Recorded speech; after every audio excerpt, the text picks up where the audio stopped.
กาลครั้งหนึ่งณดินแดนคุมอิงดินแดนที่ได้ขึ้นชื่อว่าไม่ค่อยทำหาอะไรเลยนอกจากเตะฟุตบอลพวกเขาได้อ้างว่าพวกเขาคือต้นกำเนิดแห่งฟุตบอลสมัยใหม่และเป็นผู้เผยแพร่มันไปยังทั่วโลกแต่ในแง่ของความสำเร็จนั้นพวกเขาแทบจะไม่ประสบความสำเร็จอะไรเลยได้แต่ขี้โม้ไปวันๆโดยที่ผ่านมาพวกเขาสามารถทำได้เพียงแค่คว้าแชมป์ฟุตบอลโลกได้1 ครั้งเท่านั้นแต่มันก็ผ่านมากว่าครึ่งศตวรรษแล้วจากตอนนั้นจนถึงตอนนี้พวกเขาก็ยังไม่เคยเข้าใกล้สิ่งที่เรียกว่าความสำเร็จเลยแม้แต่นิดเดียวจนในที่สุดพวกเขาก็ได้แต่งตั้งเซอร์คอร์เกตอดีตทหารเกณฑ์ของพวกเขาขึ้นมาเป็นอัศวินนำทัพในการคุมทัพครั้งแรกของเขาก็ต้องพบกับศึกที่ยิ่งใหญ่ที่สุดในโลกอย่างศึกฟุตบอลโลกแต่เขากลับทำผลงานได้ดีเกินคาดด้วยการพาทีมคุมอิงจบอันดับที่ 4ได้ในศึกฟุตบอลโลกที่จัดขึ้นณดินแดนโหดสัตว์ทำให้ได้รับเสียงชื่นชมเป็นอย่างมากและต่อยอดผลงานด้วยการพาทีมคุมอิงเข้าใกล้การเป็นเจ้าแห่งทวีปยุโรปซึ่งสามารถเข้าได้ถึงรอบชิงชนะเลิศพวกเขาคิดว่าครั้งนี้จะประสบความสำเร็จได้แน่ๆแต่สุดท้ายก็ต้องคว้าน้ำเหลวโดนจีมอิตาลีตบคาบ้านพับเสือปิดไฟนอนตามระเบียบและหลังจากความพ่ายแพ้ในครั้งนั้นเส้นทางแห่งหายนะของทีมคุมอิงก็เริ่มต้นขึ้น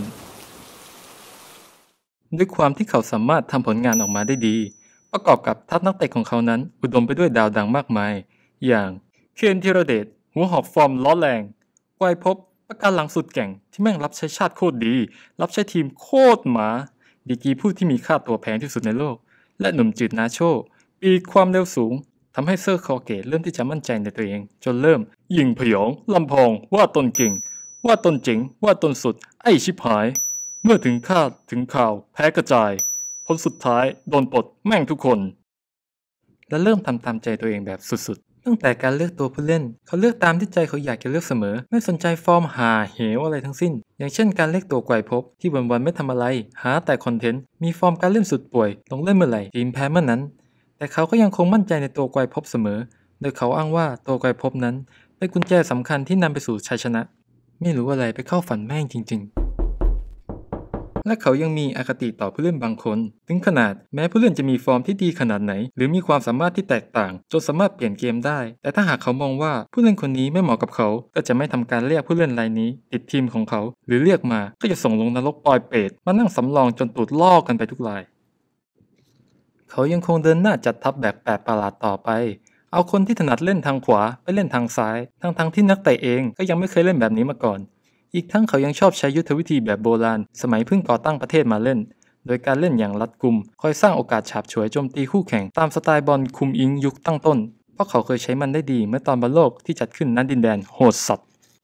ซึ่งจากตอนนั้นขุนพลของเขายังไม่ได้มีความพร้อมเหมือนในตอนนี้ทำให้ต้องใช้แผนการที่รัดกุมแตกต่างกับปัจจุบันที่มีตัวผู้เล่นนั้นเรียกได้ว่าโหดชิบหายแล้วและอุดมไปด้วยนักเตะที่มีพรสวรรค์ดีๆมากมายแต่เซอร์คอเกตเองก็ยังคงเลือกแผนแบบเดิมทำให้เกมลุกของพวกเขาไม่สามารถทำอะไรคู่แข่งได้เลยเพราะด้วยยุทธวิธีที่ค่อนข้างล้าสมัยทำให้ผู้เล่นเหล่านี้ไม่ได้ใช้ความสามารถของตนเองได้อย่างเต็มที่เรียกได้ว่าโคตรจะเสียของจนมีหลายคนเข้ามาตักเตือนถึงวิธีการทำงานของเขาไม่ว่าจะเป็นเท่งโหน่งอดีตนักเลงภูเขาทองที่ออกมาวิจารณ์เป็นเสียงเดียวกันว่าเซอร์คอเกตตาบอดหรือเปล่าที่มัวแต่เอานักเตะฟอร์มดาดๆในสโมสรมาติดทีมชาติแต่เสือกเมินนักเตะฟอร์มเทพๆที่ทำผลงานได้ดี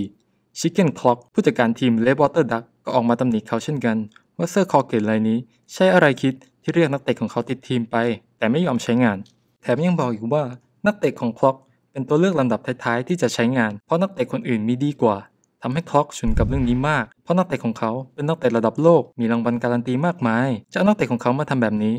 มึงบ้าหรือเปล่า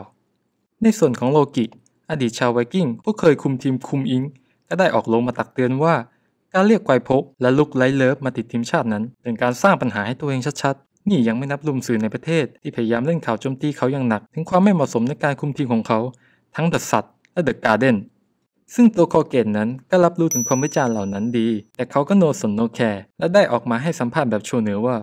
ผมอยากจะสร้างความสมดุลและผมรู้ดีว่าบางครั้งก็ถูกวิจารณ์แต่ผมรู้สึกรับเรื่องนี้ได้สบายมากนะบางครั้งคุณก็ต้องกล้าตัดสินใจเมื่อคุณมองภาพกว้างออกหรือที่แปลว่าพวกมึงมองเกมไม่ขาดยังไงล่ะ แต่ผลงานที่ออกมามันสวนทางกับคำพูดของเขาเมื่อท้ายที่สุดแล้วเขาพาทีมคุมอิงตกชั้นจากรายการเนชั่นลีกโดยเป็นการตกรอบที่อัปยศมากเพราะพวกเขาไม่ชนะใครเลยในรายการนี้แม้มันจะไม่ใช่รายการใหญ่แต่มันก็เป็นช่วงที่เหมาะสมสำหรับการเตรียมทีมได้ดีสำหรับการไปลุยศึกฟุตบอลโลก จึงทำให้แฟนบอลหลายคนเกิดความไม่พอใจและตั้งคำถามถึงความเหมาะสมของเขาโดยในเกมสุดท้ายที่พวกเขาเล่นในบ้านหลังจบเกมเขาโดนแฟนบอลโห่ไล่อย่างหนักและอยากให้เขาออกจากตำแหน่งสักทีในศึกฟุตบอลโลกที่จะมาถึงนี้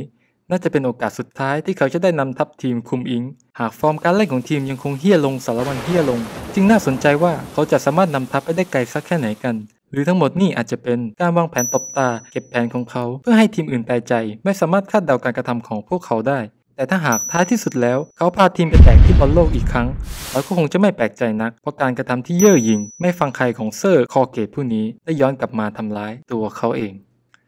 นิทานเรื่องนี้สอนให้รู้ว่าอย่าล้มนะไอ้สัตว์กูรอซ้ำมึงอยู่ขอบคุณครับ